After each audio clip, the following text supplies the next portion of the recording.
It is Wednesday, January 13th, 2021, 5:45 p.m. This Board of Commissioners agenda setting workshop is called to order. City Clerk, may I have the roll call, please? Mayor Hendricks. Here. Vice Mayor Andrews. Here. Commissioner Price. Here.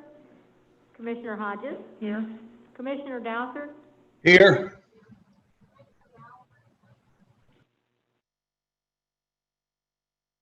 Okay, I think everyone has a workshop agenda in front of them. There are a couple of items I would like to add that are not on there. That will be item J, draft of the Gulf Beaches Library interlocal agreement. K, electric bicycles and electric scooters. And L, I want to talk about that seawall assessment that we've got. Does anyone else have anything or see anything they'd like pulled? I do. Mayor, in fact, I sent this to the clerk, so I was surprised it's not on here. The coordination of the traffic lights near Gulf Boulevard, approaching Tom Stewart Causeway from the south, from the north. Can you just repeat that for me, please? I just want to make sure. It's the coordination of traffic lights on Gulf Boulevard as you're approaching Tom Stewart Causeway from the north. Okay. Heading south, yeah. Okay, has anyone else got it? Yes, I would like to ask a question. On A, why are we calling this a forced resignation of former Deputy Clerk Andre Gamble?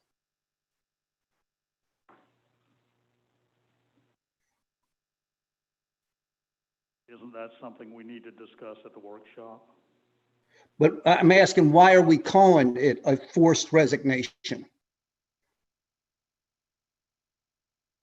What would you like to call it, John?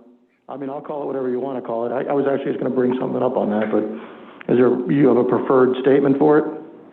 No, I didn't know she was forced to resign, you know. Well, that's what we're going to talk about. Okay. I mean, we can call it whatever you'd like. I just think calling it a forced resignation is wrong. So Okay. I mean, as far as I'm concerned, it can be called, we're going to, so basically, if you don't mind me expounding on that real quick, I didn't really want this just to be a verbal presentation because there are some documentation that needs to be added to it. There is a letter of a pre-termination hearing or pre-discipline hearing that was distributed, and I would like that for the board. And I would also like anything from Ms. Gamble's file that would support any of the claims on the discipline hearing to be added as well. It's certainly not just going to be a verbal presentation by me. I'm hoping that the city manager, since he's the one that was directly involved, I'm only looking at documents and hearing hearsay. I wasn't involved in the actual thing. I think what we have to do is we got to find out if the rules were followed, and if they weren't, then we do it. If they were, be happy to drop it, but we can call it whatever you'd like. I think it just needs to be called the resignation of former Deputy Clerk Andre Gamble. That's perfectly okay with me. And my second question is on B, about the letter to reinstate Shane Crawford in the ICMA. Are we looking at the $2,000 that he was fined by the state for ethics violation? Or, you know, I don't understand why we're going back on this again when things like that are in our public record. Commissioner Douthat, this is an agenda setting meeting. It is not a meeting to discuss these items. So I don't know why we'll stay on there. I don't know why we're doing it. Why are we going back when we've looked at this in the past? Why are we looking at this again? We will discuss that at the workshop. Thank you. Well, you get your way. Anything else? Oh, I'm sorry. The only other thing I would like to add, and I think I'm going to actually bring it up later in the notes at the end because it wasn't added to any agenda, but it kind of goes along with E. And I spoke with Director Portell about this earlier today. It's about the potential of buying property on Palm Street that could be available for us to put our own parking lot there and kind of ease some of the burden of the parking that we have in the city, create some revenue, and I think it's just something that we need to discuss.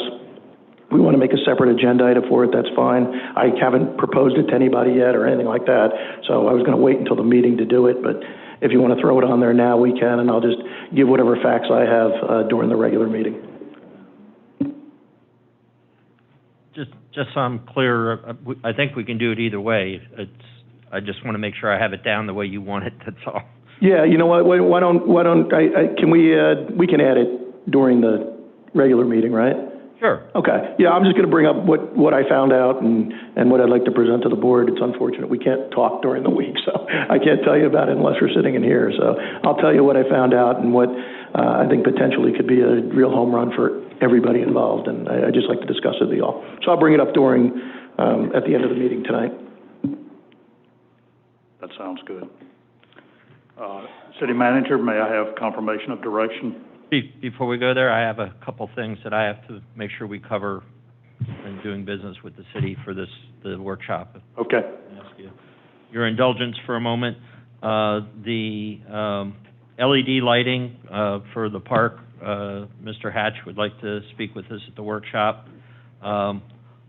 Also, Mr. Aarons is preparing documents on repairing the parking lot at Johns Pass Park. So there's some discussion whether we want to continue with the parking lot or maybe research a parking garage. But so we've got some discussion on that. And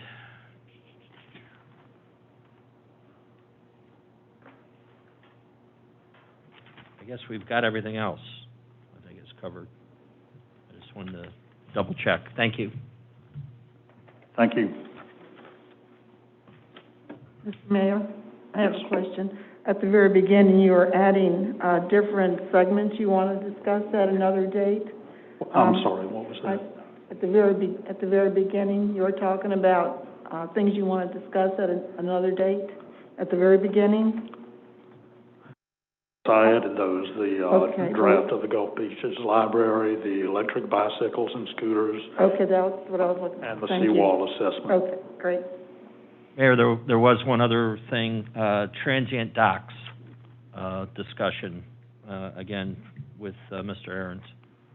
I had left that off my list. Okay. And I know you have an ordinance for old docks, or docks in disrepair, I would assume, would be part of that too? Yes. Would you like to include those with that item? It's actually different. Transient docks are if people are going to come and Right. the restaurants and that, so I just don't want to get them confused, so, Okay. thank you. All right. Now, may I have confirmation of direction? Sure. On the pre-printed side, we have the resignation of former Deputy Clerk Andrea Gamble.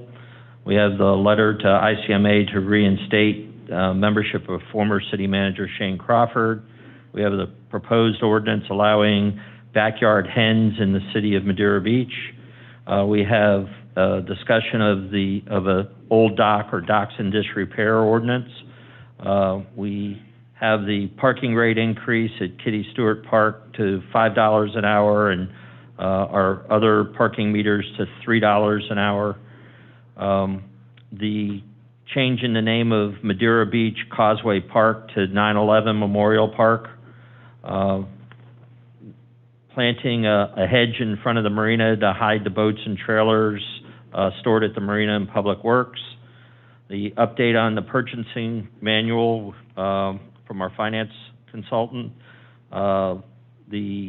Also looking at the fund and department financial summary by Andrew as well. We have a discussion on prohibiting the sale or rental of electric bikes and scooters. We have the draft for the Gulf Beaches Library interlocal agreement. We have a seawall assessment. We have the LED lighting, Johns Pass Park, parking lot versus garage, transient docks, the coordination of traffic lights on Gulf Boulevard from the north to Tom Stewart Causeway, and I think that's it. We might have Palm Street, but John's Pass parking lot. Johns Pass parking lot, I'm sorry. Okay. All right. With that, this meeting is adjourned at 5:56.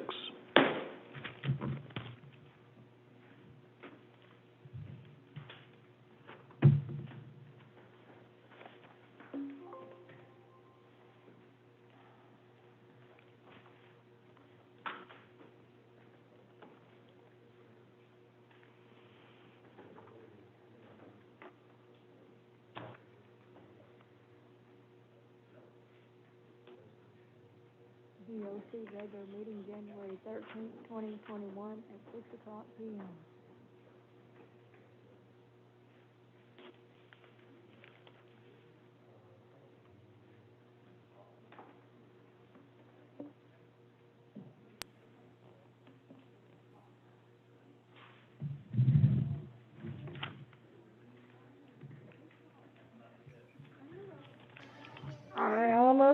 You said you added it.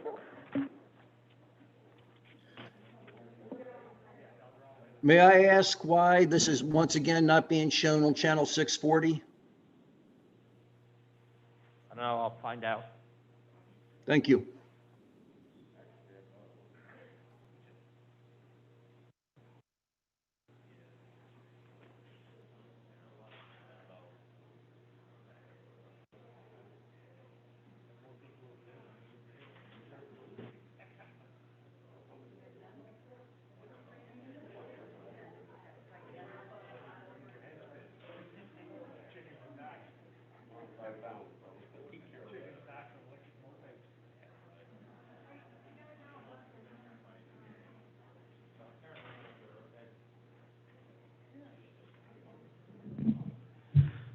Mr. Douthert, apparently we have a spectrum problem with it, so they haven't been able to fix it as yet, but hopefully they'll get it fixed during the meeting.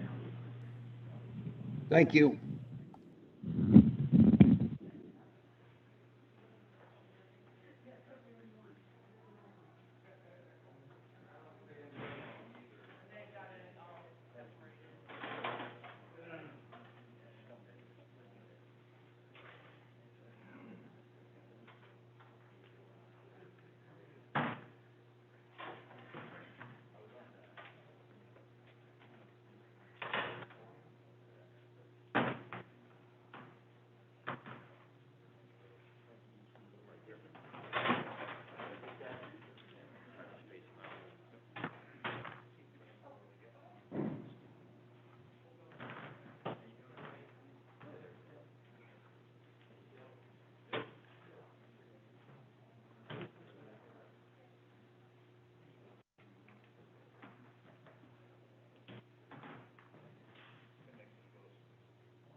Fine.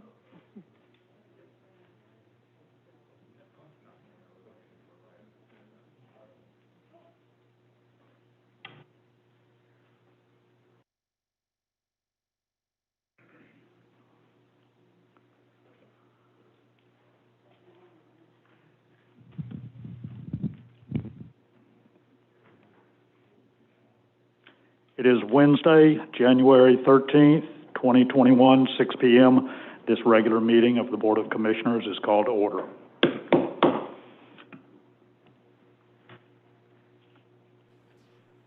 Commissioner Hodges, will you lead us in an invocation and the Pledge of Allegiance? Yes, I will. Thank you. Please stand. Our most gracious Heavenly Father, what a wonderful city you have given us to live in, and it takes care of and to be part of. We ask your blessings on all the commissioners here tonight, as well as all those in attendance. We ask that you take care of all the citizens of Madeira Beach as we make decisions affecting Madeira Beach and all that live here. May we keep you front and center. It is in your name we do pray. Amen.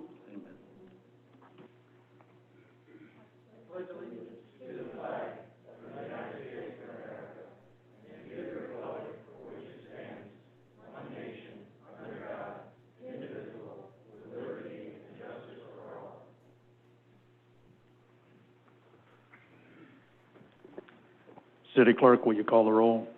Mayor Hendricks, Here. Vice Mayor Andrews. Here. Commissioner Price, Here. Commissioner Hodges, Here. Commissioner Douthat, Here.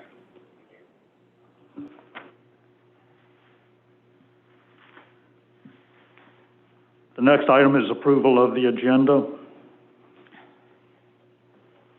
Mr. Daniels, do you have any changes? There was one.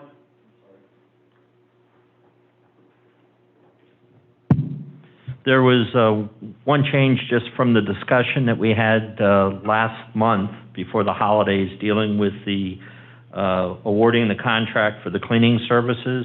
So I didn't know if the commission wanted to pull that and put it under contracts versus under the consent agenda. So I just throw that out to y'all. Complete agreement of that, yep. Yes, I'd like to do that. Okay. So that would be taking item, just for the record, item B.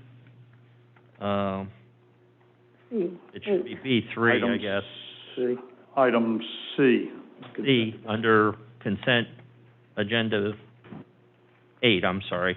I don't have my glasses on, I should have thrown them on, I apologize. So, and that'll fall under 10, section 10, contracts and agreements. That's, okay. Okay. Mr. Mayor, while we're at it, I'd also like to take, not that I'm against it, I just want to find out a little bit more about that interlocal agreement with Pinellas County and us for the study. And I don't know what E is. I haven't heard of it before. And we'd just like a little background. So, not that I wouldn't approve it, I just would like to just hear a little bit more about it. I think Jay's here, I think I saw him, okay. Jay's here. Would anybody be opposed to throwing that? No, that's fine. In fact, Director Hatch, can you fill us in on that?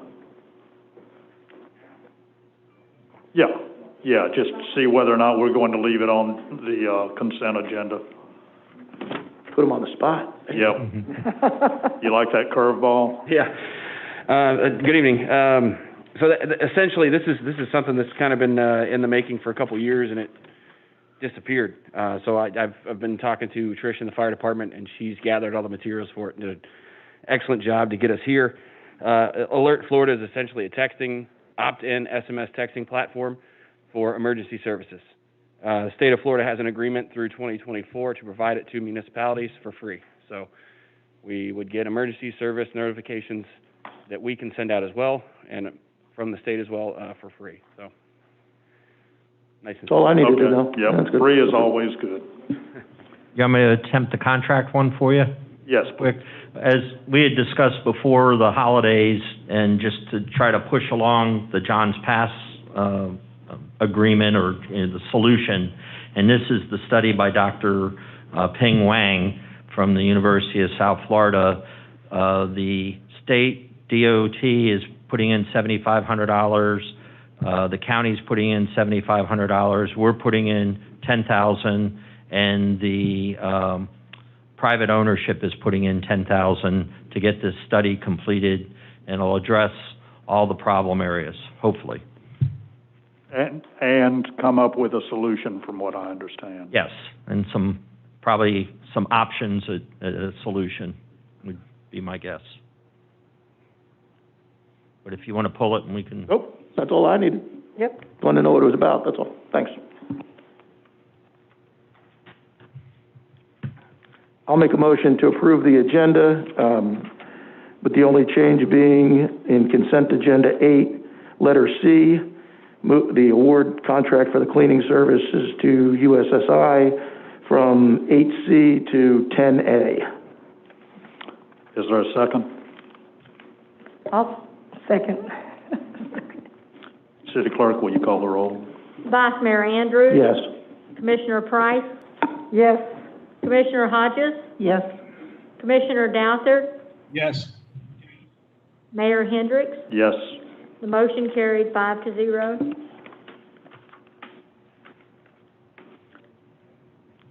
Next on the agenda is proclamations and presentations. The first is National Mentoring Month, January of 2021. City Clerk, would you like to read that into the record? Proclamation 2021 National Mentoring Month. Whereas the goals of National Mentoring Month are to raise awareness of the value of mentoring, recruit individuals to mentor, and encourage organizations to engage and integrate quality mentoring into their efforts. And whereas a mentor is a caring person who is consistently present and who devotes time to a young person to help them discover their personal strengths and achieve their full potential through structured, trusting relationship. And whereas quality mentoring encourages positive choices, promotes self-esteem, supports academic achievement, and introduces young people to new ideas. And whereas mentoring programs have also been effective in combating school violence and discipline problems, substance abuse, incarceration, and truancy. And whereas research shows that youth who participate in a mentoring relationship are more likely to finish high school and continue on to college. And whereas National Mentoring Month gives us the opportunity to appreciate the staff and volunteers who dedicate their time to quality mentoring programs and celebrate the young people who have found their inner strength with the help of a mentor. Now therefore, let it be resolved that the City of Madeira Beach, Pinellas County, Florida, that I, Mayor John B. Hendricks, hereby proclaim the month of January 2021 as National Mentoring Month in our city, and urge all observed this week by taking time to recognize and acknowledge the impact of mentors in Pinellas County who give so unselfishly of their time and talents so students can be successful. This day, January 13th, 2021. Thank you. Next is a presentation from the Veterans Boat Parade.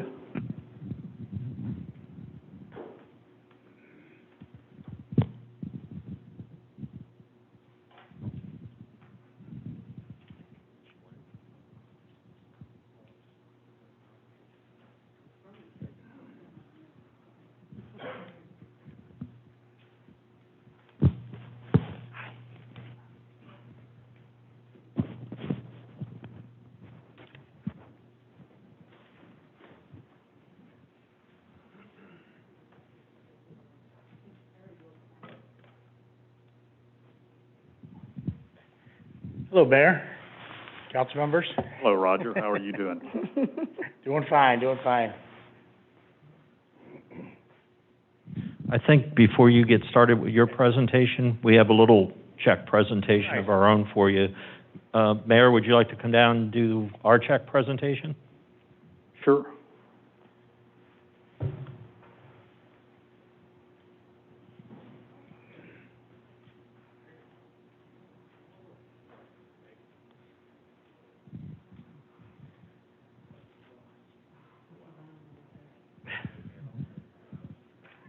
No problem. What this is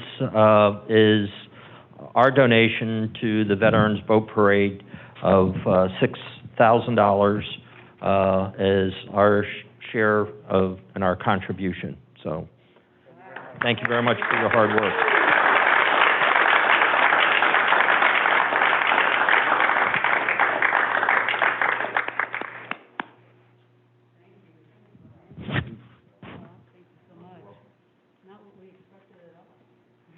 Okay, Appreciate it. do you need this?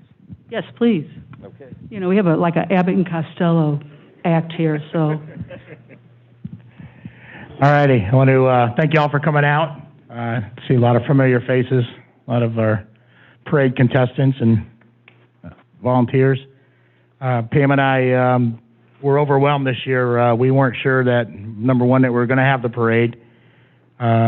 City supported us 100%, gave us a venue. Thank you, Brian. Thanks to the marina staff. Brian Crabtree. Everybody at the marina was great. You know, we got kind of left out of our place at the Legion because of the COVID, so the marina stepped up and gave us a place to have the event outside and did it safely, and I think everybody had a great time, and we raised a lot of money. Had a record number. We had a record number of boats that registered in the past. Since we've been doing it, the most we had was 54. This year, we had 74. So 20 more than what we've ever had registered. And we can't do this parade if people don't register and we don't have participants or spectators, so thanks everyone. You know, and again, big thanks to the city marina. We also want to thank Post 52, who came in at the last minute with a big $5,000 check to us, also as a presenting sponsor, and then Post 273, who is our backbone. They let us have everything except for that one thing this year because of COVID. So we can't thank them enough, and there's some Legion members here tonight, but we'll get to them a little bit later. I think first we want to give the captains their winning plaques. Oh, you didn't bring those? No. Sorry. Communication error. Sorry, guys. Well, come on up and we'll have a picture with you anyway. So, in the 25-foot and under division, third place was John Sleppy. And John's a fan favorite. He's one of your Madeira Beach firefighters. Funny thing about him, his boat was not mechanically sound to be in the parade, so he borrowed his buddy's boat. So he and his buddy, who is a veteran, has done several tours overseas and came back not the same person that he was when he went there. And I think John said that that was probably one of, if not the best day that that guy has had since he's been back from being in country. Yeah. No, just a really good event. It was nice to see my buddy smile. He's been home for a little while now. Hasn't smiled like that since he left, so it was a very good time. And it was nice that he let me borrow his boat. And you got some cash out of it that day, so perfect. Second place for 25 and under was Jason Ireson. I knew he couldn't be here tonight. He's over on the fields coaching his daughter, or he's coaching him somewhere. And then first place, Joe Snyders. And whatever you do, don't forget the S at the end of his name, because he'll let you know about it. Joe's been a participant for a few years now, and he's always there for us to help volunteer and buy any kind of raffle tickets or anything that we got going on. He's always happy to be the first one in line to do it, so thanks, Joe. We'll get your plaques, I'm sorry.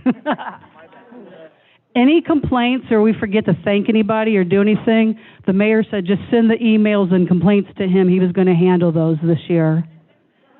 I'm getting you back for parade morning.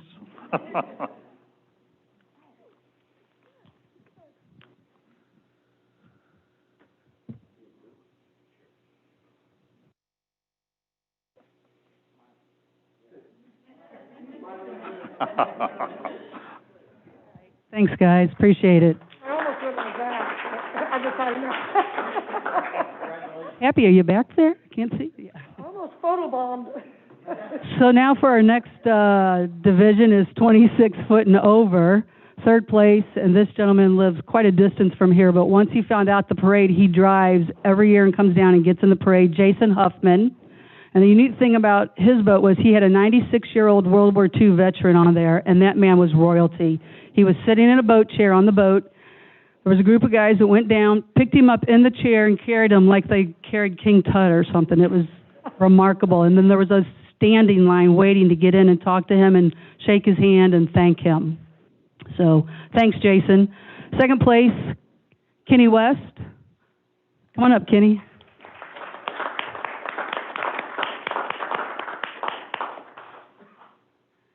Kenny has the Native Pride. Is that the Native American Pride? He's a veteran himself, so thank you very much. They're always Statue of Liberty and George Washington and a lot of other, Abraham Lincoln. Yeah, Betty Ross, a lot of folks on there. So, and then first place, lost my spot, Dave Lewis. 2 years in a row he's won.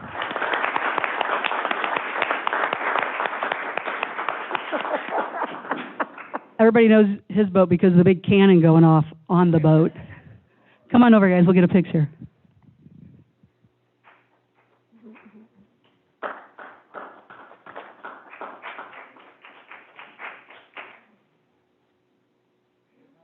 Thanks, you guys. We'll see you next year, right?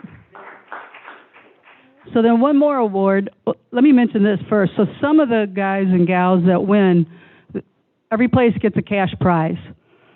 And some of our captains this year donated those prize winnings back. Jason Irison was one of them. Kenny, we have a great sponsor, Jeff Beggins, Jim Beggins, and Century 21 is a sponsor. And every year, a portion of his sponsorship money goes to the $1,000 prize for one random boat captain. And that boat captain this year was Kenny West, and he donated half of his $1,000 back as well. So thank you. That gives us that much more money to help as many more vets as we can. John? And John gave his back too, that's right. There you go. Perfect. Thank you. So there's another award. It's the People's Choice Award that nobody has anything to do with unless you're a spectator. So we hand out ballots at Johns Pass, the Elks, and American Legion Post 273 right over here, and they all vote on their top 3 boats. So this year's People's Choice Award goes to Dave Lewis.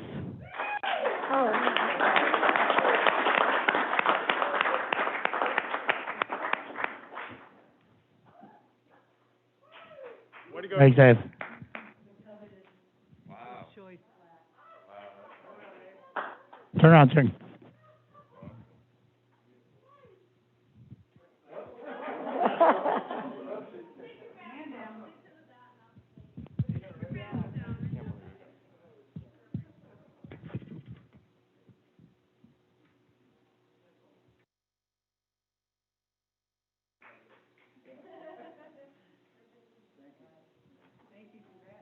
Thanks a lot, Dave.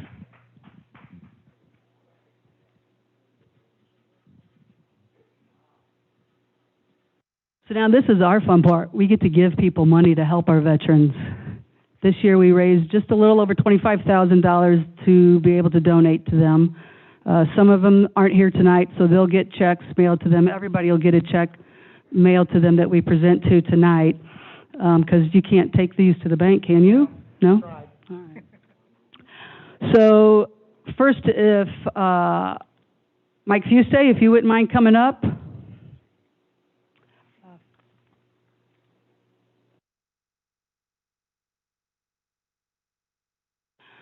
So Post 273, this is Mike Fuste, one of our service officers from Post 273. The commander and the officers over there kind of started their own charity within a charity called Bridging the Gap. So if they have a veteran come to them that needs help with rent, they need help with an electric bill, they need cab fare to get to the VA, to the doctor's office, something like that, that's what this money is for. So we'd like to donate $1,500 to Bridging the Gap this year.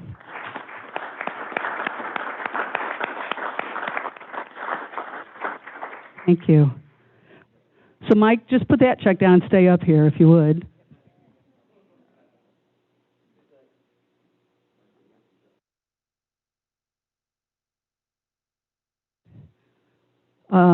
So 2 service officers from the American Legion, Post 273, Mike Fuste and Mike Haygood, who could not be here. It's his wedding anniversary. I don't understand why. But they have started their own separate 501c3 organization, and that's to help all vets with trying to obtain their benefits and get their full benefits. And this gentleman right here has an extensive medical background, and because of that, he's a big reason that they are getting their claims filled out 100%, and they are getting their claims back not only in a timely fashion, but with very good positive decisions. So thank you for that, Mike. So we'd like to give $1,500 to Veteran Benefit Services for their help.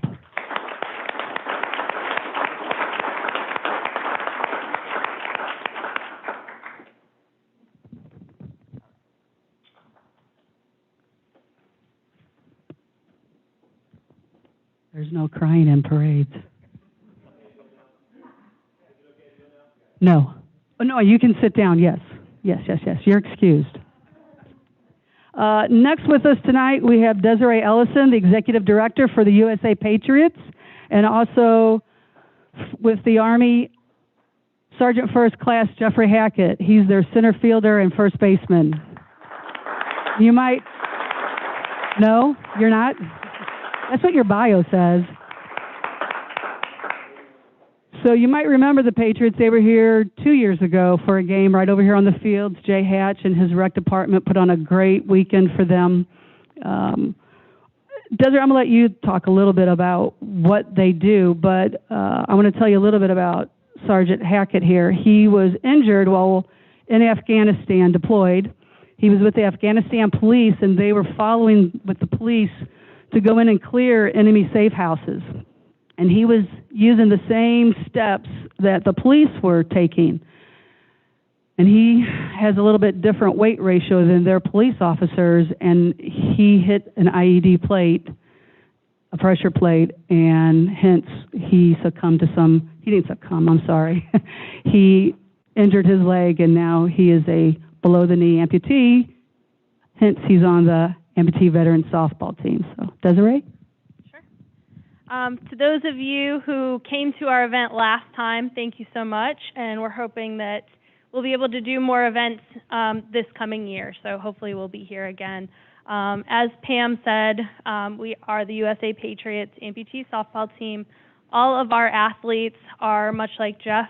We have about, 35 people on the team with about half the number of legs, maybe less. And a couple less arms. So all of our athletes have an amputation of some type, and we use softball as a form of recreational therapy to help the guys not only physically, but emotionally as well. We had such a great time down here in Madeira Beach that we have recently moved our headquarters down here. We work very, very closely with 273. They are our home. Our guys are spread all over the country, but 273 is our home, and we're very grateful to them, and we're very grateful to Pam. We're very grateful to Jay for having us here. We loved it so much, we obviously had to make it home. So we're very happy to be here. I know that the guys absolutely love being here. We love everything that we're able to do with the boat parade this year. This was our second time, but the first time the entire team got to come. So an amazing time. We're so happy to be here and be part of your community. So thank you all so much. Yeah, that's something I forgot to mention. They hadn't been able to have a season this past year because of COVID. And so I said, well, can you get some of the guys to come down, if not all of them, for the boat parade? So she was able to get quite a few of them to come down. They were either in the parade or had some part in the parade. And then Desiree and Jen Andrews from Canine Heroes, they put on a little miniature cornhole tournament during the event so that they could in turn raise money for more charities and more veterans organizations. So thanks you guys for pulling that all together. Appreciate it. So you owe some money to some bar in Ybor City. Somebody skipped out on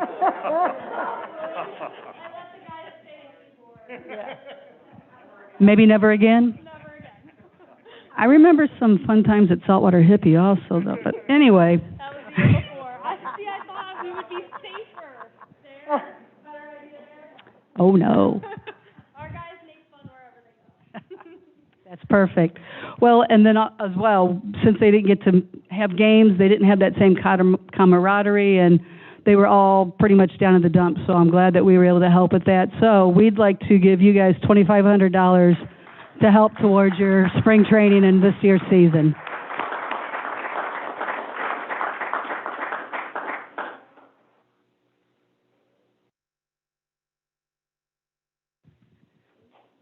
Jeff, you have anything you'd like to say, or? have to. You know what? My parents live down in Florida, so it's always a great time. But the last time we were down here in Madeira Beach, played some games. You know, it was a good old time. But and the boat parade was awesome. But I tell you what, you know, I've been living my life better mentally and physically because of the team. So it's been a great 5 years so far for me. So you'll have a good night, yo.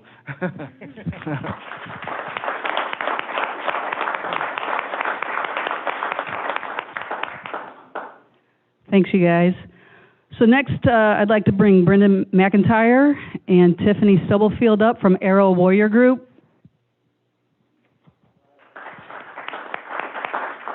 And we can't thank these guys enough, not only for what they're doing for our vets, but they came on board after one meeting with them, and they said, yeah, we'll do all your cooking for you. And I'm not sure they knew what they were getting themselves into, but I said, Brendan, there's the food, there's the coolers, there's the grill. And he just had at it, so couldn't ask for a better helper there.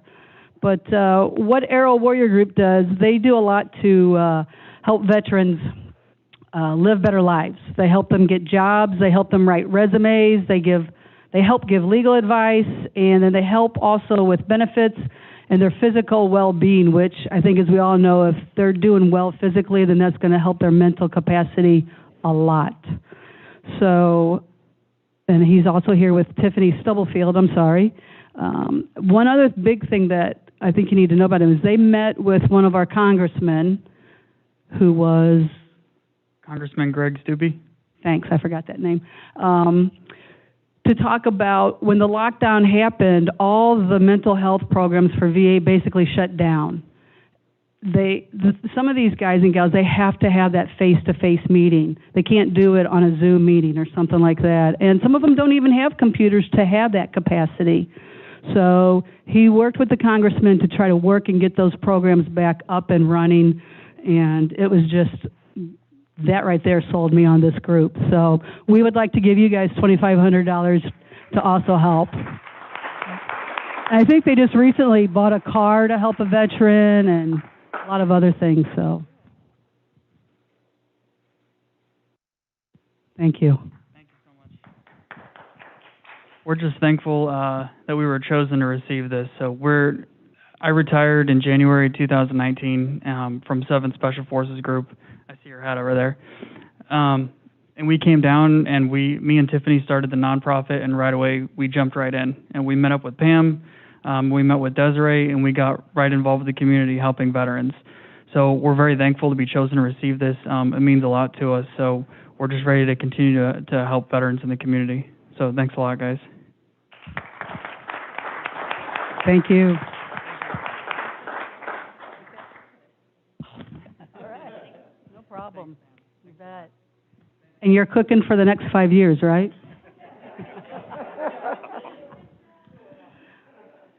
All right, next with us tonight we have Nathan Witt from VA, or in Bay Pines, and also Melissa Hall. Melissa is the Veteran Suicide Prevention Coordinator, and Nathan is a Volunteer Service Coordinator. I have a different name for Nate. I call him the GTG. He's my go-to guy. If I have any questions, I call him. Like, people call me, they're like, well, my uncle passed and I have his 2 prosthetic legs. We didn't want to bury him with them, so who can I give him to? I'm like, hang on, let me call Nate. And if he doesn't know, he gets me to the person that does know. So what we'd like to do this year, and a big part of our mission is always to give to organizations and programs that work with PTSD, veteran suicide, homelessness, and military sexual trauma. So we'd like to give Michelle $5,000 this year towards the veteran suicide prevention.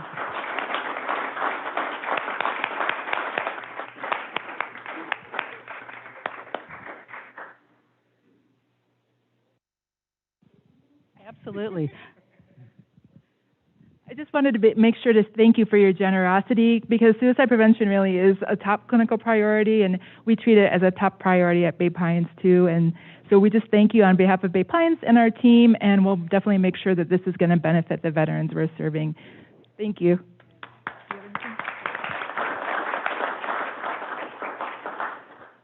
So they say 22, no, we're not done yet. Don't go away.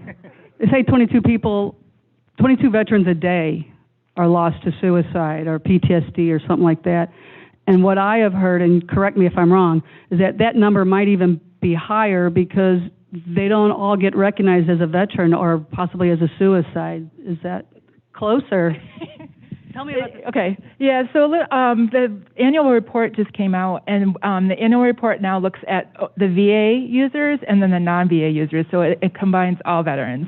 And so we do know that the VA care matters. The rate went up very, very slightly, but the rate for non-VA veterans went up by 2%.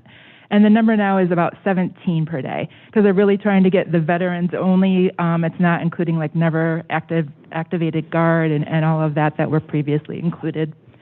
So we know it takes a village. You know, it's definitely a multifaceted, really complex issue, and we know a lot of veterans are in the community, and the VA really values our strategic partnerships and all of that as well. And so we thank you guys for all you're doing too for the veteran organizations. Thank you.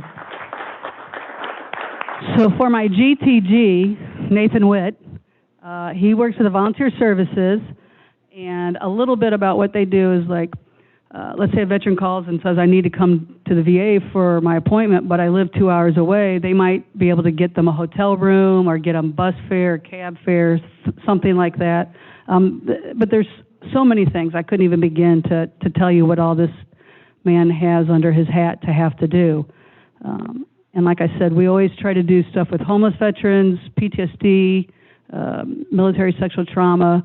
So we'd like to give you $10,000 to help with those programs.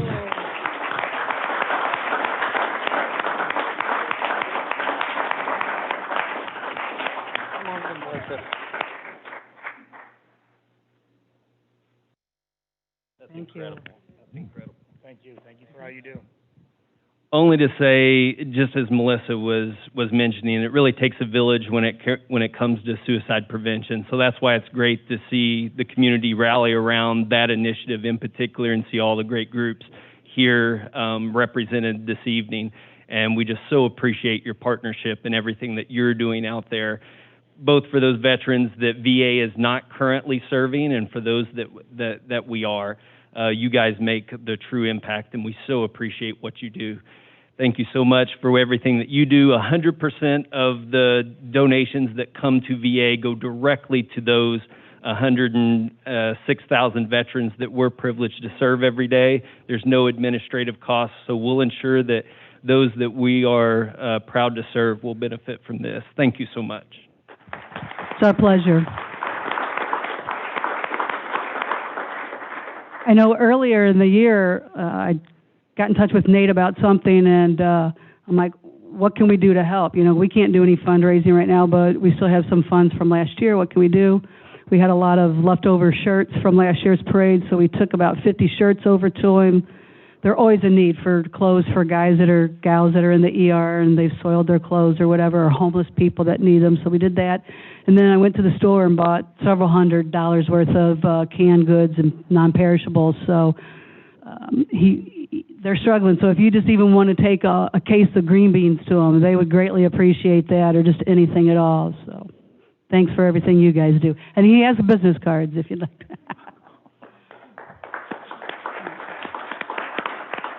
So next, we have some other items we'd like to give to Mike Fuste and Ed Harris, to the American Legion. Ed Lewis, what did I say? Ed Harris? I'm sorry. Come on up. Yeah, Jeff's going to take over. Jeff's also a photographer up in New York, so perfect timing to be here. So a little story. We partnered with Tampa Bay Troop Support, and they send care packages over to deployed veterans to the forward operating bases. So I asked if I could send a couple of flags and some of our boat parade flag. They said yes, so I did. Sent 2 flags, sent a letter along with them saying, if possible, could you please fly this flag over the base? And if I'm not pushing too much, could you do it on Memorial Day? I got a veteran, John Tazlamick. I'm not sure I have that right, but he was a Black Hawk helicopter pilot, and so they went out and did the medevacs. He took that flag out on several missions to pick up wounded veterans, bring them back. He sent me pictures of them. If you can get that frame out.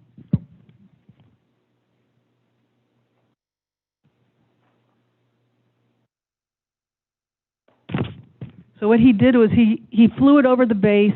He took it on those medical evacuation and then sent us the flag just like this with the plaque, this framed beautifully with their challenge coins and these patches. He didn't go to the PX and pick those up or whatever. He took those off of his uniform that he wore on those missions and put them in this. And I don't know how I'm not crying. I got goosebumps everywhere. So we would like to give this to you guys at American Legion Post 273, our headquarters, and put it where you will.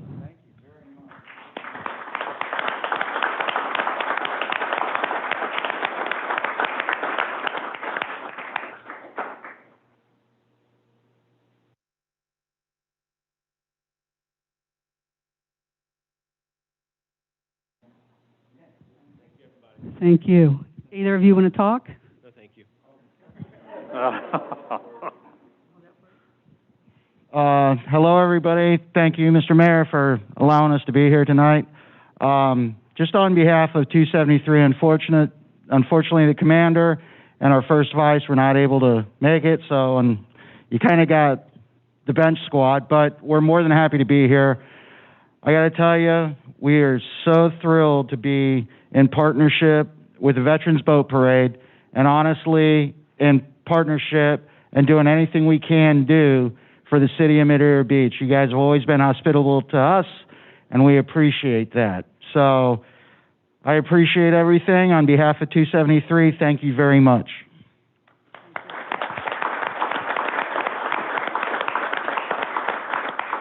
You want to give those pictures? And we'll wrap this up. I know it's going a little bit long, but a lot of money to give away. We want to thank the city of Madeira Beach and your support. We had a couple of thank you plaques that you can hang. I know we've got one in the entryway here, but we'd like to present these to the mayor, and you can dole them out as you feel. You want me to come up there, or you want to pass it over? Pass it over, you know.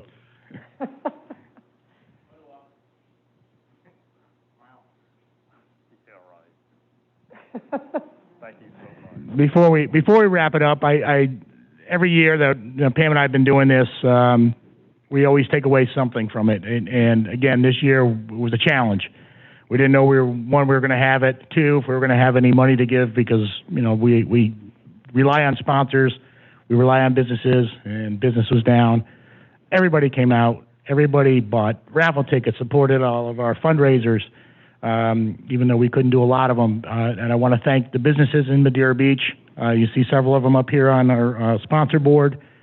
But the one thing I think that I really took away this year was, and Pam wasn't on the boat, so she didn't get to see it. Now you're going to make me cry. Don Graham of Treasure Island started the boat parade 24 years ago with a group of guys. He's the last surviving member of the original 5? Oh, 2, okay. Anyway, he's in Treasure Island. He's usually attends the event. Couldn't do it this year. He was out on his dock with his whole family, and to see that man's face when 75 boats came by, it was tear jerking. I mean, he just fell apart. It was part of his legacy of Madeira Beach, even though he lives on Treasure Island. But I want to thank Don Graham for starting this, and Pam, thank you for all you do for it. I couldn't do it without this guy right here, honestly. So, and like I said, if we couldn't do it if the boat captains didn't sign up, we couldn't do it if the sponsors didn't support us, we couldn't do it if the city wasn't here supporting us. So we have the only boat parade, veterans boat parade in the country, and I'm pretty damn proud of that. Thank you.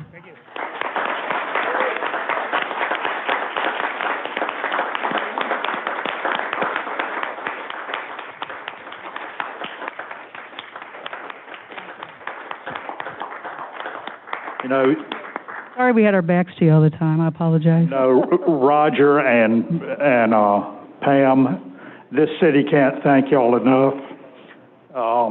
And all the veterans organizations, I want to personally thank you for being a part of this city. And the work you do is amazing, all of you. Thank you. Thank you. Thank you, Mayor. Appreciate it.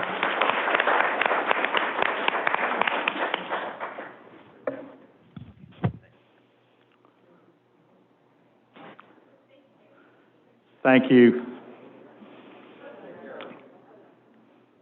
I guess everybody was getting a little choked up tonight, huh? Yeah. It's hard not to. Yeah, it is. Next, before we have public comment, I would like to introduce Commissioner-elect Dave Hudson. I understand you're out there, Dave. I haven't met you before, but if you'd like to come up and introduce yourself.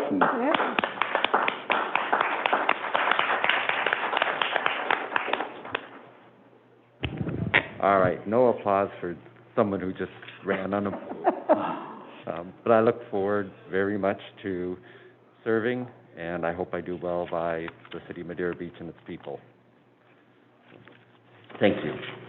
Thank you, Dave.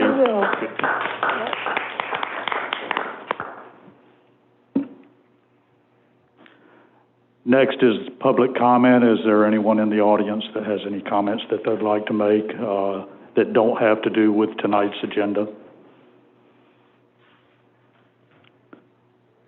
Is there any electronic comment? No, sir.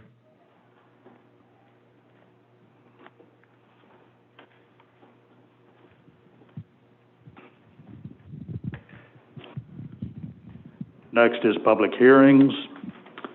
Ordinance 2020-24, proportionate share development fee, impact fee, first reading and public hearing. Director Portell. Mayor, can I go ahead and read that ordinance by Yes, title? please do. All right, thank you. This is a reading of ordinance 2020-24 by title only. An ordinance of the City of Madeira Beach, Florida, amending the Code of Ordinances of the City of Madeira Beach to create a chapter to be titled the City of Madeira Beach Proportionate Share Development Fee Ordinance to regulate the use and development of land in the City of Madeira Beach, imposing a proportionate share development fee on land development and redevelopment in the City of Madeira Beach for providing improved municipal mobility facilities and services necessitated by such land development and redevelopment, stating the authority for adopting the ordinance, making legislative findings, providing definitions, providing for the computation of time of the proportionate share development fees, providing for payment of proportionate share development fees, providing for establishment of proportionate share development fee trust funds, providing for the refund of proportionate share development fees paid, providing for credits and exemptions, providing for review of the proportionate share development fee schedule, providing for appeals, providing a penalty provision, providing for severability, providing for conflicts, and providing an effective date. That was a reading of ordinance 2020-24 by title only. Thank you. Director Portell, will you continue with your? Yes, thank you. Thank you. You have before you a version or a copy of the ordinance that we put on the podium today. The title was correct, the advertisement was correct, it went to the LPA correctly, and we've all talked about the issues, but there were some adjustments or corrections that were made to some of the language that didn't end up getting into the version that went into your packet. The wrong version was submitted. So we've provided you with the official final version. This being first reading, it's not necessarily final anyway, but we've been talking about these ordinances, the impact fee and the proportionate share, and trying to get everything meshed up so that when we're ready to adopt these, we're adopting them all together. We didn't know exactly what the timing was going to be on that because we didn't know for sure when we'd get information back from the state. We did receive that. It's in your mailbox today. And with their letter of objections, recommendations, and comments. And if you have any questions about that, I'm glad to answer them at another time because it looks really detailed, but that's not many objections. And for the most part, they're just saying, amend your plan to make it consistent throughout the plan, either now or when you're updating your EAR for your comp plan, but we're already updating the comp plan, so all of that's going to pull together over the next few months. So this, as you can tell from the title, deals with the proportionate share measurements, and so that if you got any detailed questions, we have Jerry Murphy here. It's part of his contract to produce this. And so I'm going to have him come up and see if he's got just a little bit of a presentation for you, and then is open to answer your questions. Thank you.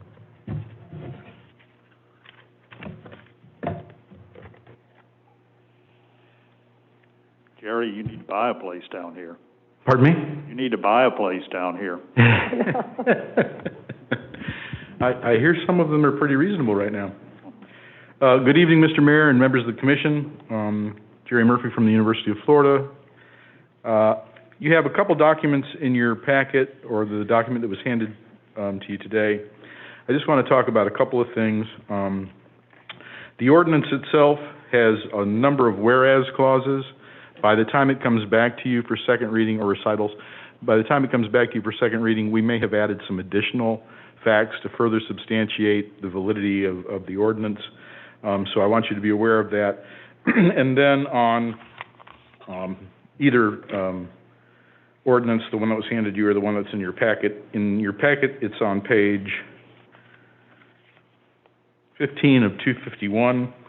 And the ordinance that was handed you today, it's page 8 of 15. And this involves the computation of the amount of the fee. So after the first reading, we're asking staff to take a thorough review of the report underlying this document, this ordinance, to make sure that we have the calculation right. So the amount in the calculation may change slightly depending on inventory that may have been. We started out working on this with the 2019 assets inventory that the finance director had. Since then, of course, time has passed. You have a new inventory, and so I've asked staff to take another look at that just to make sure that we have the calculation correct. And this is a calculation that will probably change every time you update your fee, because equipment goes away, you purchase land, things change.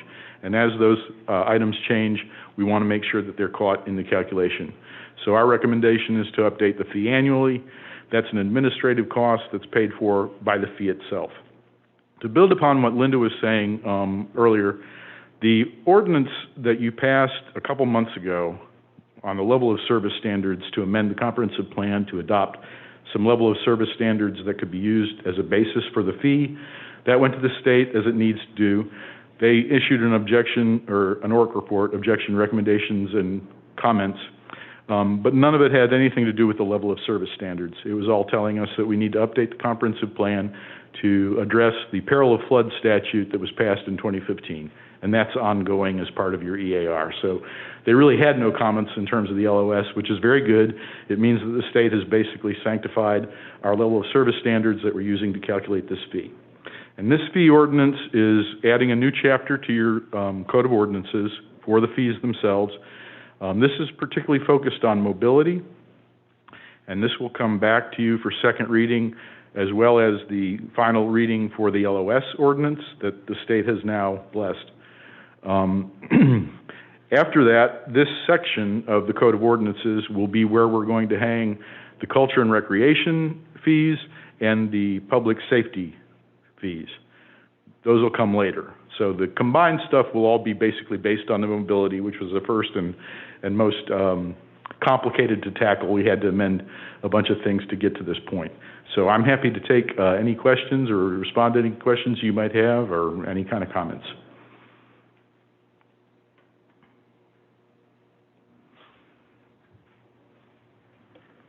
I'm perfectly comfortable with both your expertise and Director Portell's, so I'm comfortable with the path this needs to take. Thank you, sir. Thank you all. Thank you. Is there any discussion amongst the commission? Is there any public comment? Is there a motion?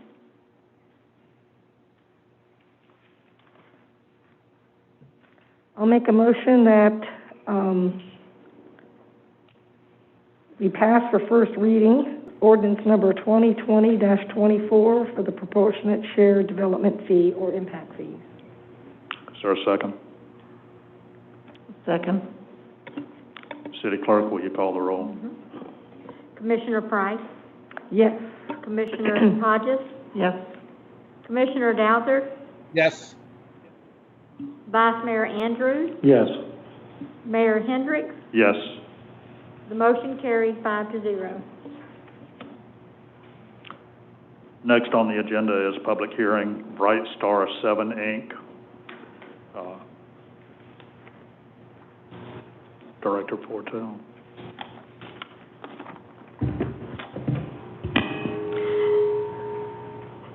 Thank you, Mr. Mayor.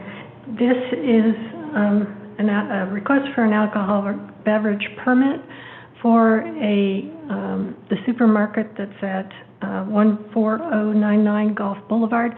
This has been, it's been a location where alcohol has been sold as far back as the records that we have on staff are in-house right now show as far back as 95, but I'm pretty sure it was before that even. And it's just been changing management, and the previous management held the license for alcohol. So the new management has to have their own license.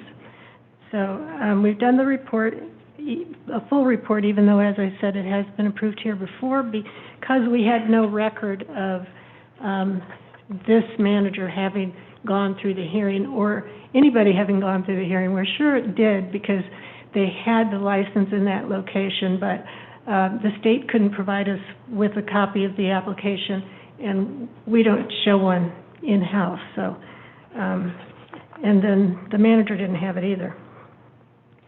So, as usual, there are several conditions that you have to review. The extent to which the location is proposed alcoholic beverage request would adversely affect the character of the existing neighborhood. As you know, that along that side of Gulf Boulevard, this is an allowed use, and we have uses of restaurants and stores all along there that do sell packaged alcohol. And so it would have no noticeable effect. It's been operating that way for years. The extent to which the traffic generated will result in the location creating more congestion. Again, they've been selling alcohol in this location for years, so it will not increase any congestion or traffic at all.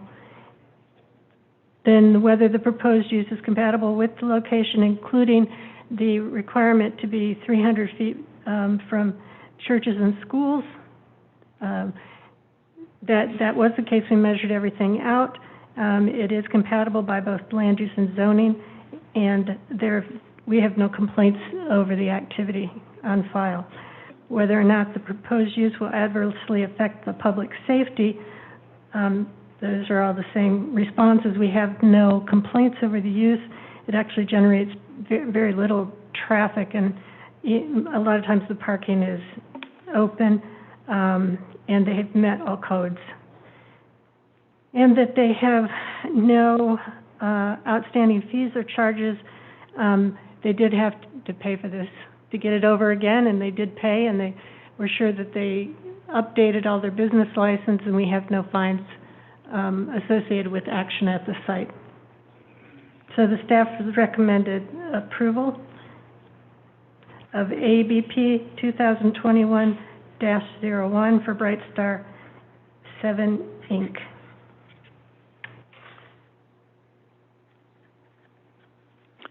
Is there any discussion amongst the commission? The only question I have, Yeah, it's actually for Mr. Trask. I probably should abstain from voting on this. This is a convenience store that does exactly what my store does. I would just think, just to be as completely transparent as possible, it probably is not right for me to vote on whether or not another store can compete with me. Well, And I could also throw a baseball and hit it from my front door, so, I mean. So, under the law, you don't have a legal conflict.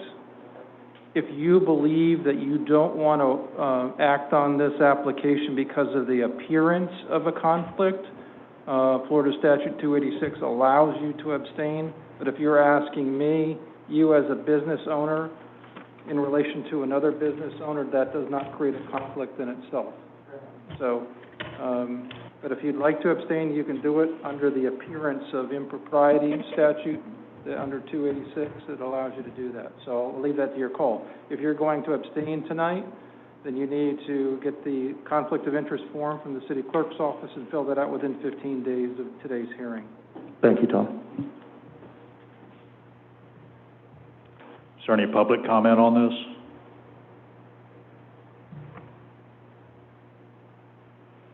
Do I have a motion from the commission?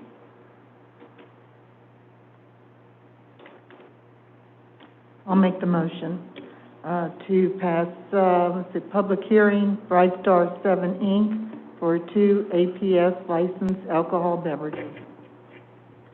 I'll second. City Clerk, will you call the roll?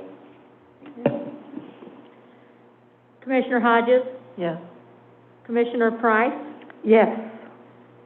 Commissioner Douthat? Yes. Vice Mayor Andrews? Yes. Mayor Hendricks? Yes. The motion carried 5-0.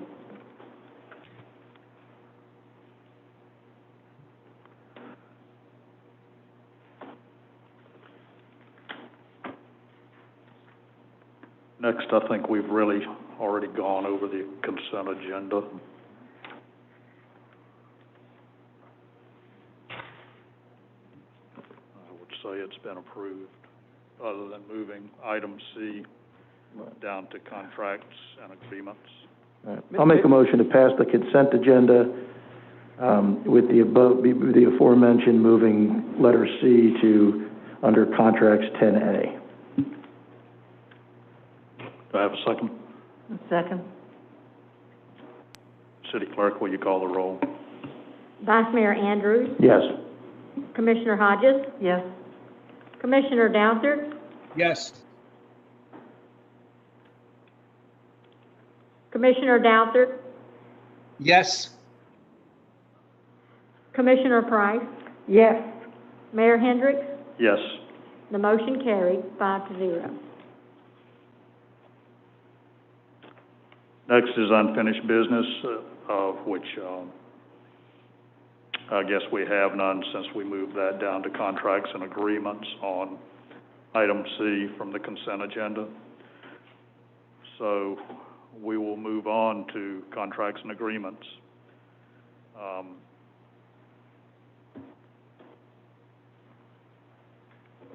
First on that is the award of the contract cleaning services to United States Services Industries. And Director Aherns, before you get started on this, I understand that United States Services Industries is the cleaning service that we had before our present cleaning service came in. Is that correct? That was brought to my attention after the proposals were ranked, but based on their references who I contacted, they all had very good reviews. They very happy with the service. One of the references even requested for USSI to increase their rates because they were so happy with their service, and they're very responsive and dependable. And they had a very consistent staff with very low turnover. So, I can't speak to what the service was like here prior to, and totally different staff at the time, possibly, I don't know, so. Well, I do know that when we had them before, apparently there were problems with them, and that's why we changed services then. I know there, in the past 6 years that we have had the service that is presently doing our services, there have been 0 complaints. In fact, they're here night and day working for the city, and it's my feeling that we're going backwards if we award a contract to a company that's already been here and didn't perform like was expected, and we went to a company that has performed. I don't know that this is a good move to go to USSI. That's just my feeling on it. Mr. Mayor, I agree with you wholeheartedly. I was here when this contract changed hands. Just with respect to everybody, I'm not 1,000% sure what happened, but there was an issue that transpired, and I know that I'm not 1,000% certain we actually went out to bid initially. We hired the group that we have. They earned our trust. I believe they won a contract somewhere here 3 or 4 years ago once we went out to bid. You're 1,000% correct, though. There has never been, you're not going to find people that will work and be accountable like Wanda and Angel are. A little bit of that's me talking personally, just to be fully transparent. But I do remember that, these guys, we bought them on prior to all of this being built. So they accepted basically all this new responsibility and all the and I'll tell you what, that contract must have changed 50 times because we didn't know what the heck was going on. We didn't know what was being built, how much staff we were going to need. Even at the rec center, how many times they would have to clean, and it got even worse and worse and worse. As far as trying to keep up. And you know what? Never heard a complaint from them. I've watched them go down to John's Pass or in the middle of festivals and clean bathrooms for us. I've watched them accept new responsibilities without, and this is prior when I was working here as an employee, not since, but from what I understand, their work hasn't slacked since. So I agree with you. I don't know what the proper procedure is, Tom. Maybe you can help us. But I know we did go out to bid. Are we able to reject the bids and stay with what we got? What's the proper procedure in order to do this? If everybody's in agreement, I don't want to jump any guns here. So to answer your question, the RFP that was the basis of this particular vendor contract coming before you specifically provides on page 2 that the City of Madeira Beach reserves the right to reject or accept any proposal or waive any irregularities in any proposal deemed to be in the best interest of the City of Madeira Beach. You also have a provision on page 6 under the title Cities of Acceptance or Rejection of Proposals. You have the right to reject all proposals with or without cause, and you can even cancel the request for proposal. So if you wanted to, my suggestion is it would just not be the rejection of this particular contract, because now you have 2 other responsive bidders behind this one, that you would reject all proposals. And then that would put you in a status of you can consider an amendment to the contract that has recently expired by extending the term and then addressing the cost and the compensation issues. If you wanted to do that, that could be done in an amendment to the contract that just expired. So we would reinstate that contract and amend those provisions that you need to amend. Maybe make it consistent with the cost principles of this particular contract that you're thinking about tonight.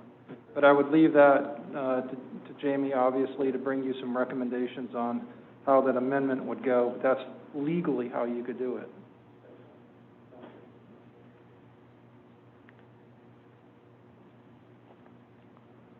Mayor, if I may, I've got 151 pages here about city cleaning services, and not one of them mentions how much. How much? It should be in the, I don't know not. the exact form it's on. It's in the other packet. The two hard copies.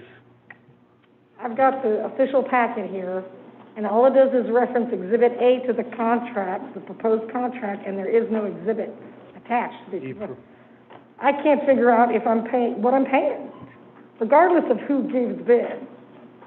And of course, now I got questions, what does USI's proposal look like versus the proposal that was presented by our current cleaning service? And I can provide those both to you. The hard copies over here that were going to be signed, I apologize for the forms not being in there, but to answer your question, let's see, the current cost for USSI, the current by meaning the city facilities excluding the additional building department build out that's starting now, their annual cost is, or I'm sorry, monthly cost is $8,639.73. Any additional emergency hourly rates will be $25 per hour.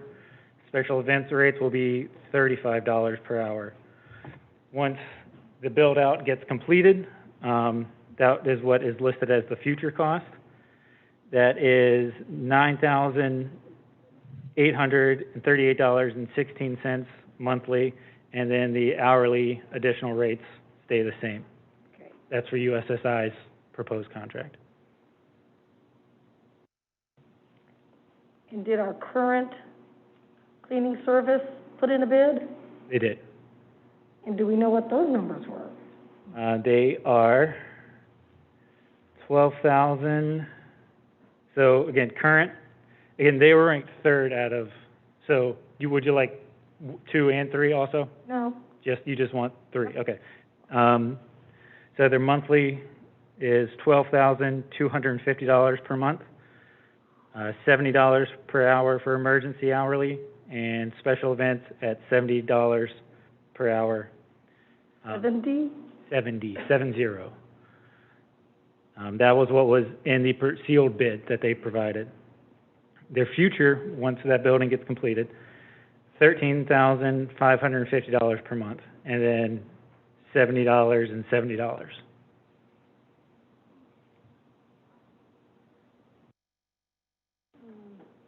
Well, I wouldn't mind going down the path of staying with our existing cleaning company, but what looks like a 50% increase over what we could get, I guess we're going to have to negotiate with them and ask them to get more in line. I'm not going to vote to keep our existing cleaning service if it's going to cost $4,000 more each month.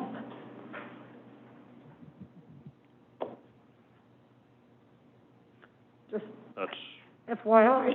yeah, that's quite a bit of difference.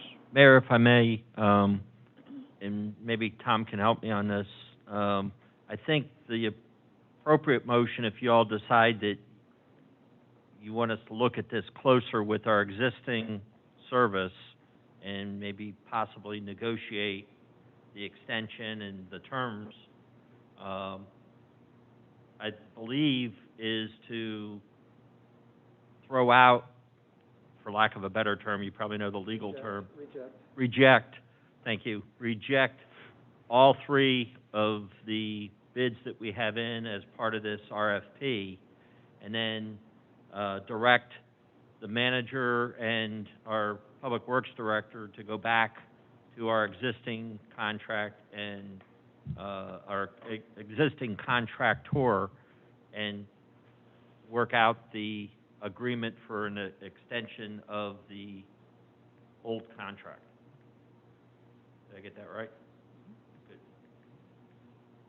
So if that's what you all choose to do, I think that would be the motion. It would be in order. I think that's Sounds like a good solution, and we'll see. And That is a lot of difference. It's $44,000 a year difference.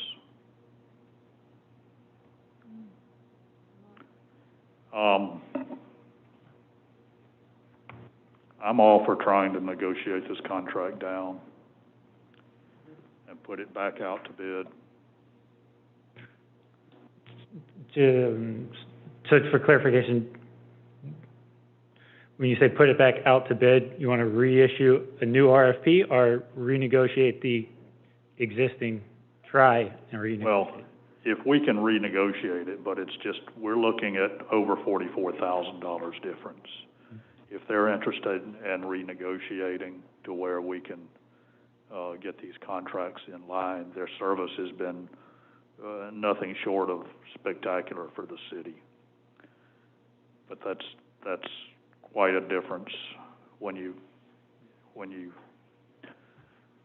figure it on an annual basis. It is a significant number. Mm-hmm. So, Jamie, out of curiosity, excuse me, Mr. Mayor, out of curiosity, what was the third bid? Was it closer to? The number two, they're very much in line with the number three. Okay, so there's a big gap between number one and number two and three. Correct. That always throws up a red flag to me that somebody could come in 50% less and be able to go an apples to apples comparison to two other people that come in at the same price.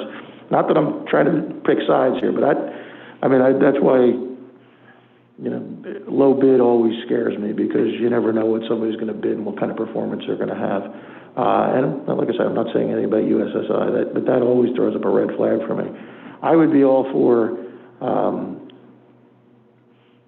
rejecting all of these bids and then trying to renegotiate with our current vendor.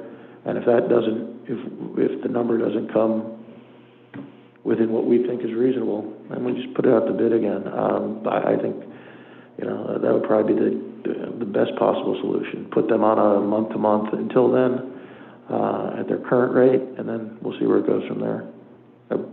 Just my suggestion. I would agree with that. that's acceptable to me.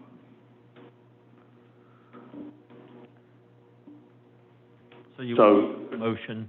Well, Okay, comment, that was my next question. Do I have a motion to don't we need public comment?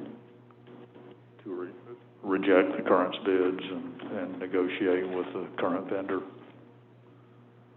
Do we need to open it up to public comment? Yes, we do. Okay. Is there public comment? I'm so scolded. Okay, then I will make a motion to reject all three bids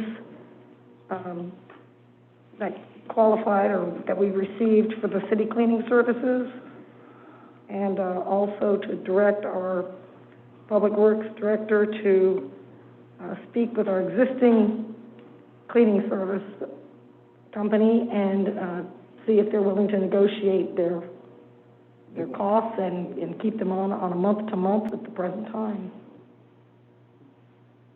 I'll second. City Clerk, will you call the roll? Commissioner Price? Yes. Vice Mayor Andrews? Yes. Commissioner Hodges? Yes. Commissioner Douthat? No. Mayor Hendricks? Yes. The motion carried 4-1. Next is approval for the Marina fuel dispensers replacement.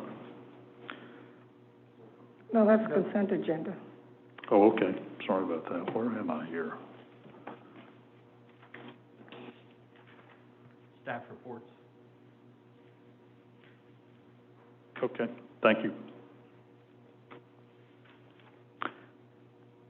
Next is staff reports. Is there any reports from the City Commission? I have a report. Okay.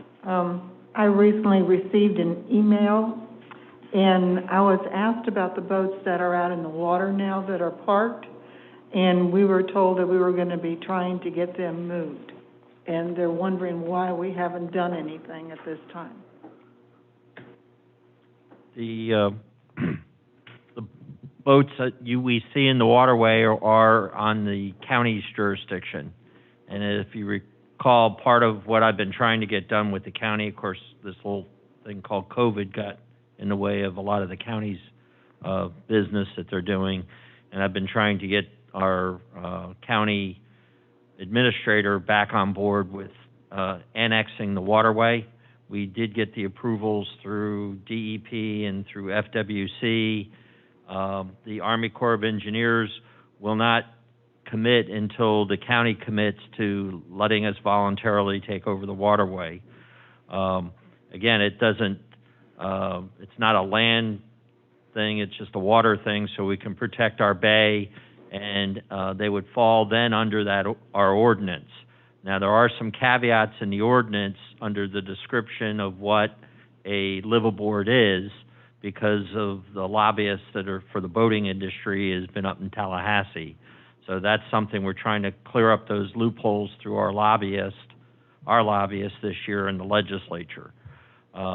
Whether we'll be successful or not and have 100% ordinance that we can effectively enforce.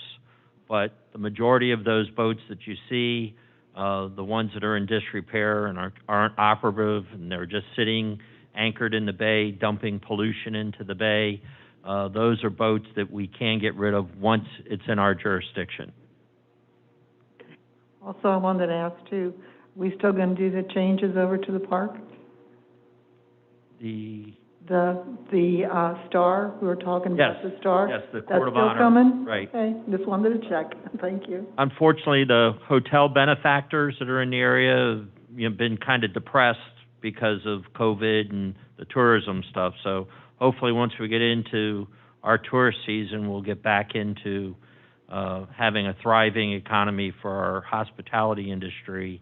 And with that, they'll be able to run the event that we were looking at raise the funds, bring us over the top to get that done. Thank you. There's also a possibility, depending on what happens with the Hotel B site, the Triangle, that does have a park in it right at the corner of Tom Stewart and Gulf Boulevard. And I haven't approached this with anything because we still don't know what's going to end up being built there at the end of the day.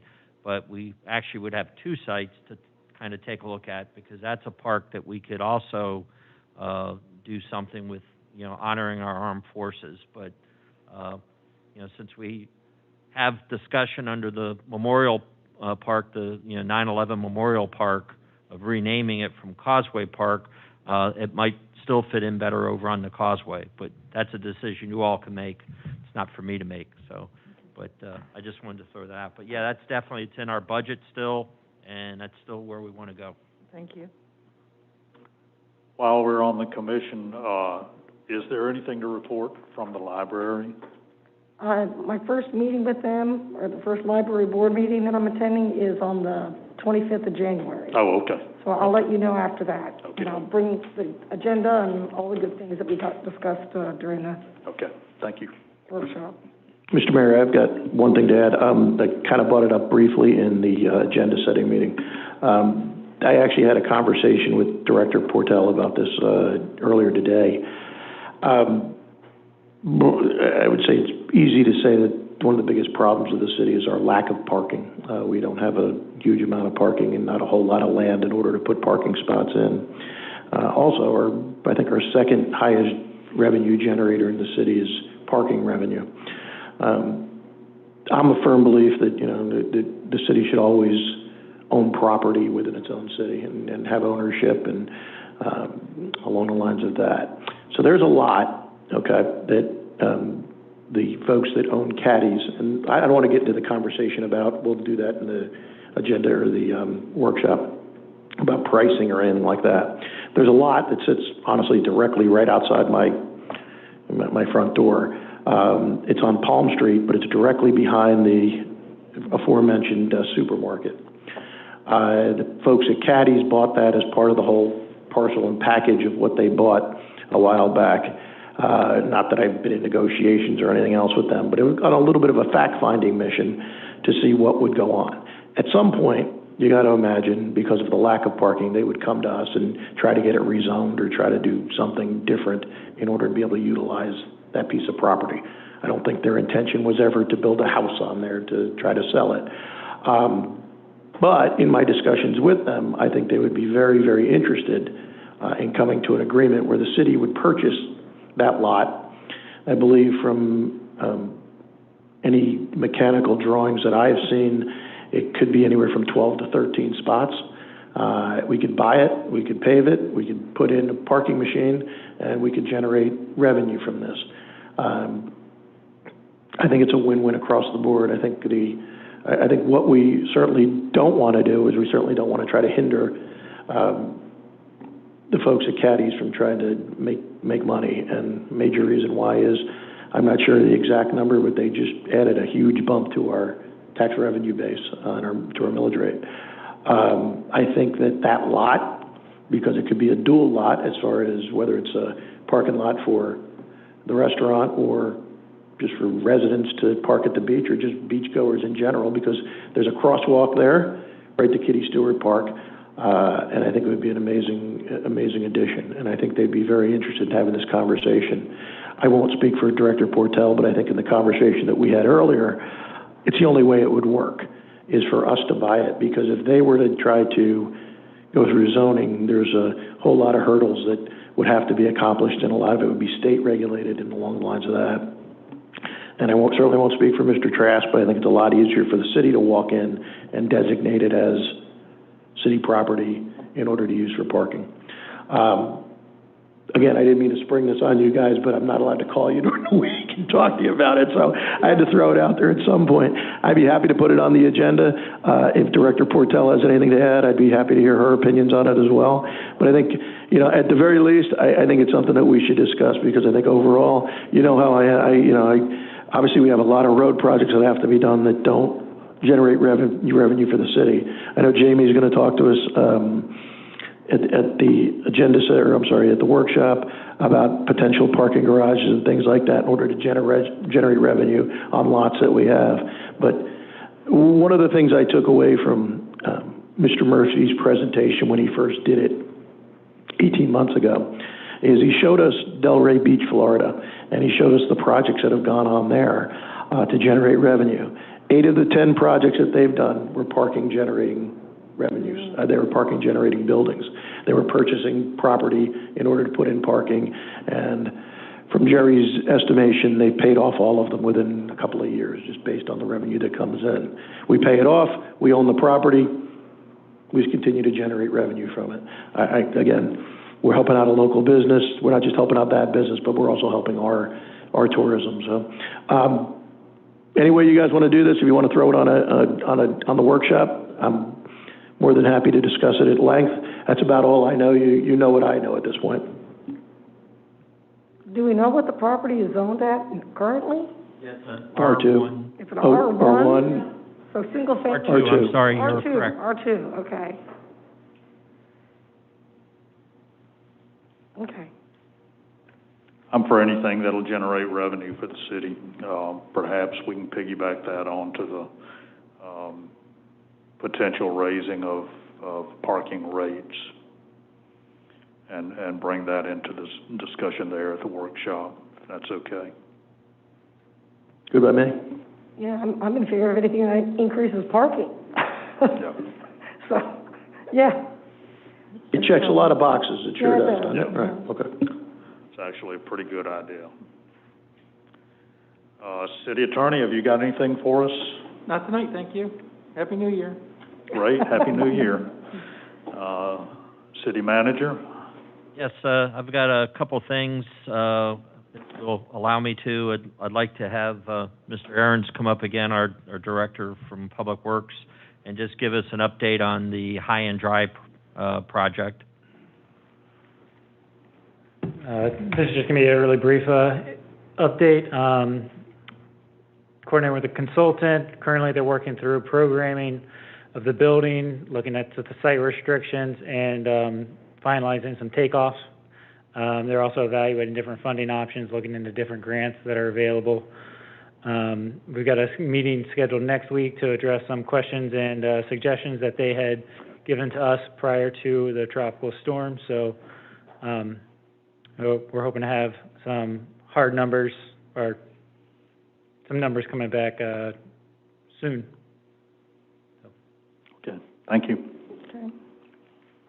I'm going to ask Director Hatch, Jay Hatch, to come up from Rec Services to talk about our fireworks. 4th of July. Yes, 4th of July.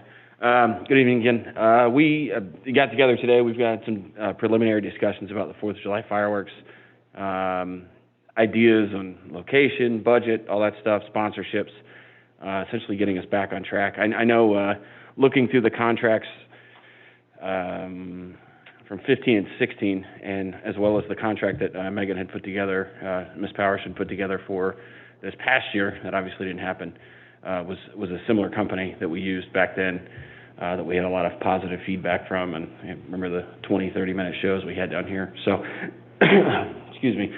We are looking at getting that going.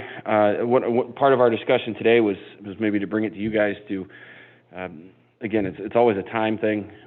We were looking at potentially opening up discussions with them, getting two bids, one or two quotes. One that would provide us a launch location at the school, second as a launch location off of a barge. I figure Max and I are the only two that haven't struggled with trying to obtain a barge yet, so we're going to throw our hat in the ring and see if we can do it.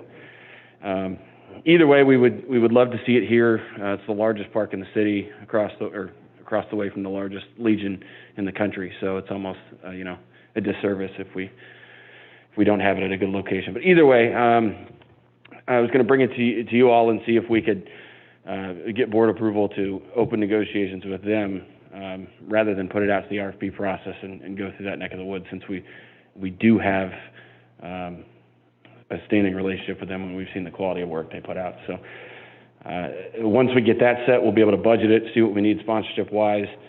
Either way, we're going to do that.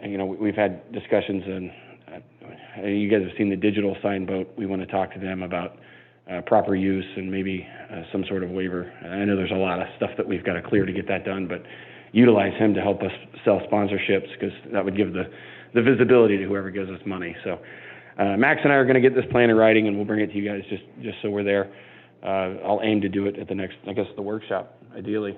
Yeah, we'll have it ready at the workshop, just so we can go and you guys will be prepared for it. So we want to bring that back, and then I guess the next move would be to put it at RFP for the following year, with the 75th anniversary, and get us a couple years out and all that stuff. So we're just prepared to go forward. Well, this is my favorite topic. It's the only time I ever got my picture in the paper, from a couple years ago. I think, I agree with you wholeheartedly. I mean, we had a really good vendor for a really long, they were with us for a few years anyway, and always just top-notch, very professional. Mm-hmm. The barge is an interesting issue, and it's something we got to get cracking on now, right after the first year, especially with that. But I also think that, amongst us, we really have to put on a pretty good show this year. I think that, we did miss out on last year, and I think that our residents are kind of expecting a pretty good deal. So going back to a past winner for us would be a great solution, Jay. If I can add to the thought process behind it is, when Megan was dealing with the same company for July of last year, which we couldn't have because of COVID, they also had some flexibility in their agreement that if they couldn't, and we hopefully we're going to be out of the COVID cycle by the 4th of July, but just in case, they would move the display to like New Year's Eve or another holiday that we would want. And so I feel a little bit more comfortable having that in there if we're going to sign an agreement, so we have some other options that we're just not throwing our money away if we can't do anything on the 4th of July. So, again, I don't want to sound negative, I'm just trying to protect our tail end, so. So that's our game plan, and we'll come back to you with the agreement to approve, but I didn't want to go that way, you know, unless you felt strongly of following our procedures and doing the RFP. I just think timing is an essence here, primarily with the barge, and I think they're even looking at a package deal where they supply the barge and the fireworks. And I think that's kind of what they were looking at last year, so. Well, I think one year wasn't there a problem with, we never did get a barge. Right. And, yeah, so. So if you all are okay with that, we're going to proceed, and, you know, we'll bring the agreement back to you afterwards. But we want to try to move on this and narrow it, you know, get it tied down, so. Okay. All right. Sounds good to me. Thank you, Jay. Keep up the good work. And next up is Andrew.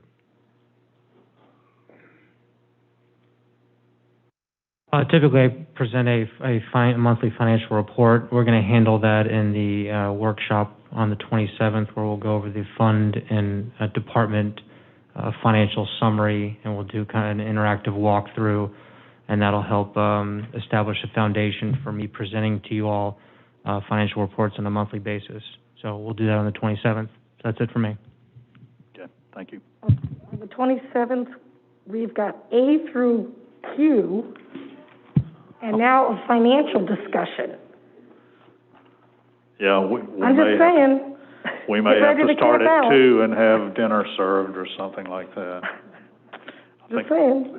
I think the financial discussion is already on. It's item I. That's the fund and department financial summary. Got it. So we're not adding to it. It's, All right. You want to kick me off, Commissioner Price? Is that what you're saying? No. I'm just alarmed that we went all the way up to Q. I hear you. And then it just seems like, I will try to get you as much information as I can so we keep yeah. I can, sure. evening moving. Okay. Do we want to start earlier? I mean, I'm all for that if you want to kick this off at 4 o'clock. It's going to take a while. There's a lot on here. Yeah, I know there's a lot on there, and there's a lot of stuff we need to talk about to try to grind out and get things done. You want to start it at 4? 4, and then I think there's a special meeting 15 minutes before for an alcohol license to be tacked onto the front of that, so. Yeah. My suggestion is, and I'd have to check with Linda, Ms. Portel, but we had an advertisement that had to go out with a date and time, and I think that's already out. So we might have to start the workshop meeting if you change it to 4, and we run it to 5:45. Okay. Then, you know, recess that, then go to the hearing, the special meeting with the hearing for the alcohol license, and then when we finish that, go back to the workshop meeting. Okay. That's fine. Yeah. Okay. I just want, since we already have the advertisement. Yep, change exactly. everything, if that's okay. Yeah, that's fine. That changed to 4, is that the consensus? Fine with That's me. fine. That's fine. Madam Clerk, okay? I do. The city of Madeira Beach will not be having a municipal election on March the 9th. During the candidate qualifying period that began at noon, Monday, December the 7th, and ended at noon, Friday, December the 18th, only one candidate filed and qualified for Commissioner District 3, and that was the incumbent Doug Andrews. And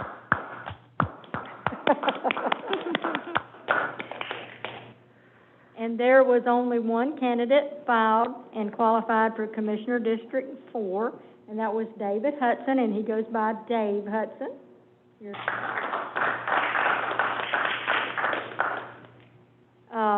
Both candidates will be administered the oath of office at the Board of Commissioners' regular meeting on March the 10th at 6 o'clock, here in the chamber, of course. And Commissioner Douthard will be presented a plaque for his service from 2017 to March 2021. So we welcome everybody to come out and help celebrate and welcome the new commission that night. And that's it. Oh, I have one last thing.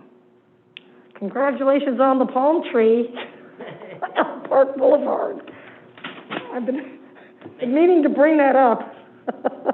But, yeah, it is a little shorter, but we gotta go with what we can get, so. Jamie gets the credit. It's been 3 years. Thank you, Jamie. That's all. Your mic, sir. If there's no other business, this meeting is adjourned at 7:36 PM.